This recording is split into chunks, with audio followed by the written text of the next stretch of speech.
নমস্কার বন্ধুরা, বনিস কিচেনে আপনাদের সকলকে স্বাগত। আজকে আমি আপনাদের সঙ্গে শেয়ার করব লাউ চিংড়ির একটা দুর্দান্ত রেসিপি। প্রথমে দেখুন চিংড়িগুলো আমি ধুয়ে পরিষ্কার করে নিয়েছি। এবার তাহলে চলুন রান্নাটা শুরু করছি। প্রথমে আমি একটি কড়াই নিয়ে নিয়েছি, খুব ভালো করে গরম করে নিয়েছি। এবার দিয়ে দিচ্ছি সর্ষের তেল। মাছ ভেজে নেওয়ার জন্য দেখুন কড়াইতে সর্ষের তেল দিয়ে খুব ভালো করে গরম করে নিয়েছি। এবার দিয়ে দিচ্ছি চিংড়ি মাছগুলো।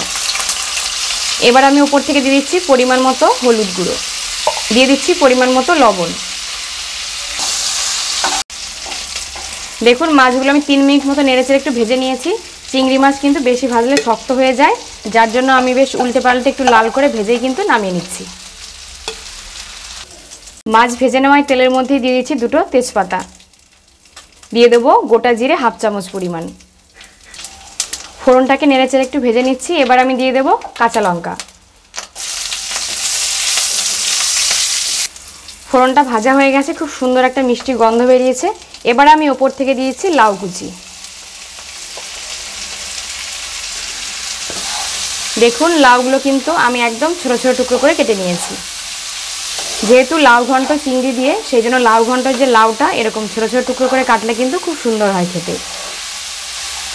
এবার আমি উপর থেকে দিয়ে দিচ্ছি পরিমাণ মতো হলুদ গুঁড়ো, দিয়ে দেবো পরিমাণ মতো লবণ। সমস্ত উপকরণগুলো নেড়েচেড়ে ভালো করে মিশিয়ে নেব লাউয়ের সঙ্গে।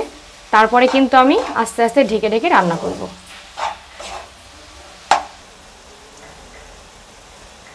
দেখুন এই রান্নার মধ্যে কিন্তু জল দেওয়ার কোনো প্রয়োজন নেই, লাউয়ের থেকে কিন্তু যথেষ্ট পরিমাণ জল বেরিয়েছে, এতেই কিন্তু রান্না হয়ে যাবে। এবার আমি ঢাকনা দিয়ে আস্তে আস্তে ঢেকে কিন্তু রান্না করে নেব।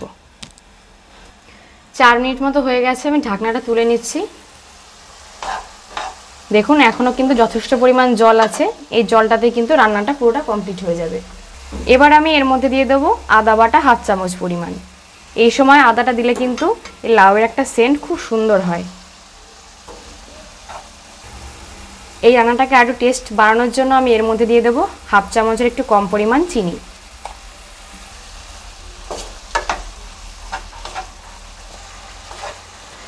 লাউ গলে যাওয়ার পরেই কিন্তু আমি চিনিটা দিলাম, নাহলে চিনি দেওয়ার পর কিন্তু এই লাউটা ভালোভাবে সেদ্ধ হতো না।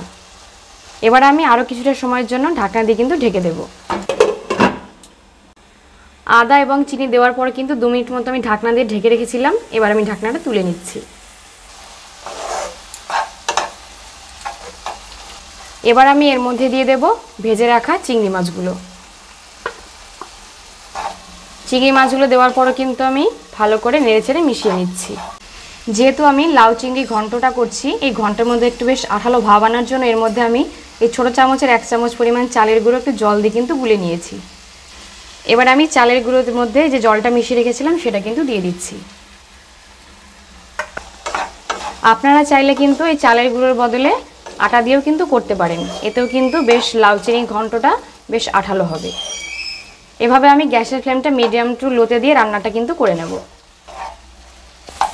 চালের গুঁড়োর জলটা দেওয়ার পর কিন্তু আমি 3 মিনিট মতো মিডিয়াম টু লো ফ্লেমে এবং 2 মিনিট কিন্তু হাই ফ্লেমে বেশ সুন্দরভাবে রান্না করে নিয়েছি। রান্নাটা কিন্তু একদম কমপ্লিট হয়ে গেছে।